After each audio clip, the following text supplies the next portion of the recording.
Not a single day passes for me without witnessing tears of joy and love around me. Every day, somebody will be shedding tears of love and joy. I don't think there's a better way to live in this world and all of us should strive to create our own circles of joyfulness and pleasantness around us. Because if you're not joyful by your own nature, if you're always going around with the fear of suffering, as long as fear of suffering is there within you, you will never walk your life with full stride. It'll always be half a step.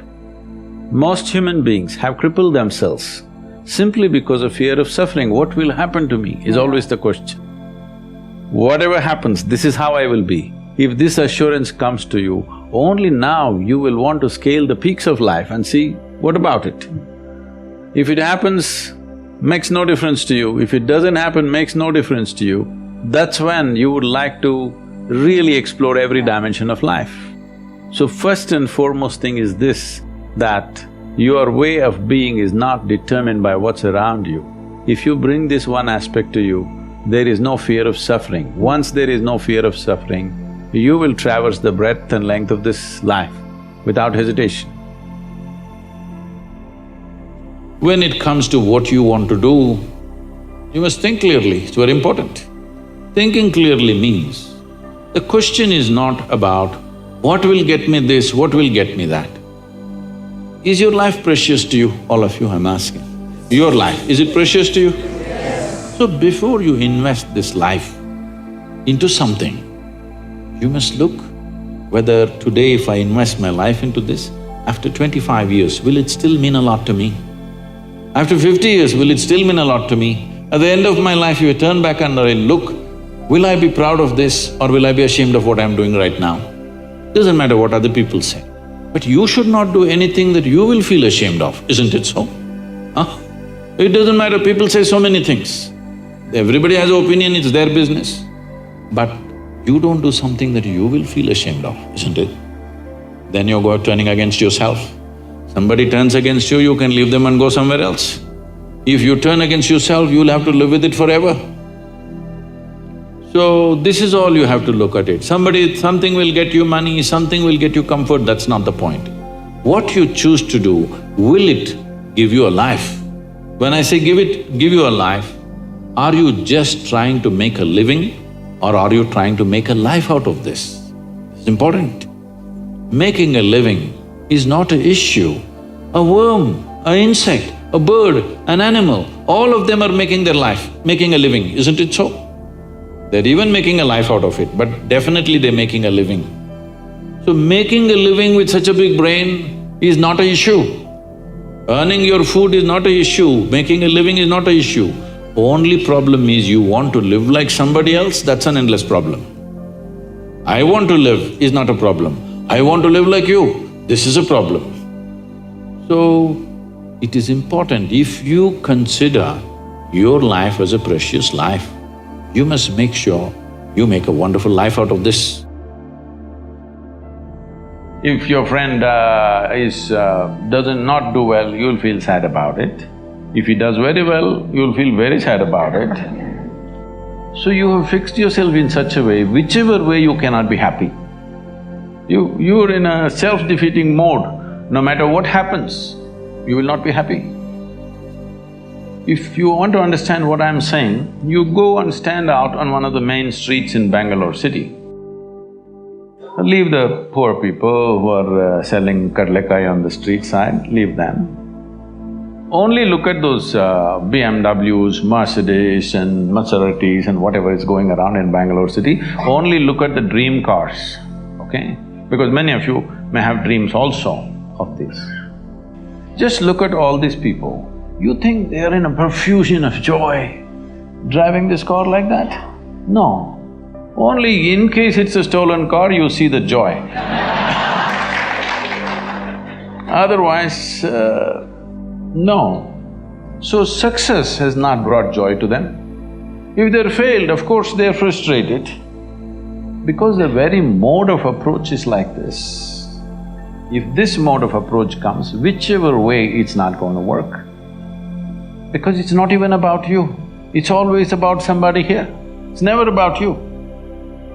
The simple thing is this, see, if your joy, your sadness, your happiness, your misery is determined by something or somebody around you, the chances of you being joyful in your life is remote. Yes or no? Is it true that human experience is created from within? Hello? Hello? I'm asking all of you. Is it true that human experience, joy or misery, agony or ecstasy, madness or sanity, everything is created from inside? At least if you're a manager, if you're going to be a manager, at least what is happening from within you must happen your way. Because essentially management means having situations the way we want it. Yes? Management means what? Having situations the way we want it. Well, if the world is not happening your way, at least this one must be happening your way, otherwise what kind of management is this? Here there's only one person, huh? Here there are 1,000 people, they may not listen to you, they got their own stuff. But here there's only one person, at least here what you want must happen, isn't it? If what you want happened, would you keep yourself blissed out or miserable? What's your choice? You must choose, I'm going to bless you now. Huh? Blissed out, of course. So if such a thing is not happening, then all these problems come.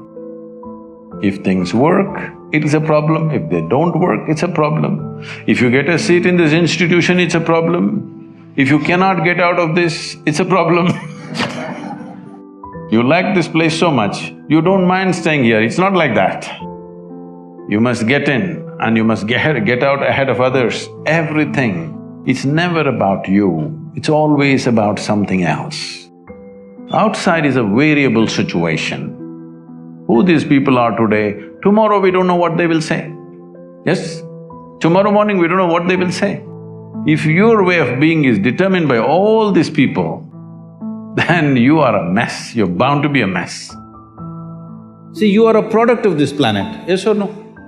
Whatever nonsense individuals may think about themselves, we are all just a pop-up from this planet. You've seen those pop-ups on the computer screen? Pop, pop, yes? You're just a pop-up, you'll be gone. You can't believe you will be gone, huh? Me? I will be gone? Yes, all the very smart people, countless number of people who walked this planet before and you and me, where the hell are they, huh? Not a sign, all became topsoil, isn't it so? Weren't they pop-ups? Aren't you a pop-up? Poop, poop. You may think you have a great life and this and that. As far as the earth is concerned, it's just recycling its soil. Just throws you up and draws you back, throws you up and draws you back. So in this little pop-up, the important thing and the most important thing is, you create sensitivity within you, such sensitivity that every dimension of life comes into your experience. Before you fall dead, is it not important you experience this life in this fullest possible scale? Yes or no? Experience means people think we must party every day. No, same damn thing how many times you will do. There is much more for the human life to explore. You must become sensitive. When I say sensitive, because the word sensitive is used in the wrong way, in the sense, when people say, oh, she's very sensitive, we are supposed to understand, she will get hurt for just about anything. Yes? No, being sensitive to life and being ego-sensitive are two different things. Being sensitive to life means if you walk into this hall, you experience everything that's here, you don't miss a thing. If you walk outside, you don't miss a thing. Every dimension of life should come into your experience. You talked one time, I thought this was so interesting, about how every time you get a belief, it's like a conclusion, and every conclusion is a death unto itself, and it's like shutting a door on something. Yes, otherwise, see, you just see, you look at your own picture when you're 5 years of age, it's like this. Slowly it's becoming like this. What is it? You're dying in installments. The more conclusions you make, the less alive you become. This is all that's happened to people. They call this knowledge. This is not knowledge. This is just conclusions that you're drawing about everything. See, with all this scientific exploration, the fact is that even today, we do not know one single atom in its entirety. We know how to use them. We know how to use everything on this planet, but we don't know a damn thing about anything. Over 90% or 99% of an atom is empty. We don't know what that emptiness contains.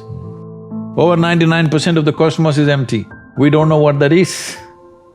So, this is like I give you a 1,000,000-piece jigsaw. But you found, in your hands, you have only 3 of them. With these 3, you make a picture and you're euphoric that you made a picture. Well, I'm sorry, there are 1,000,000 pieces to this. Has anybody gathered all the pieces? No. Then don't make a picture.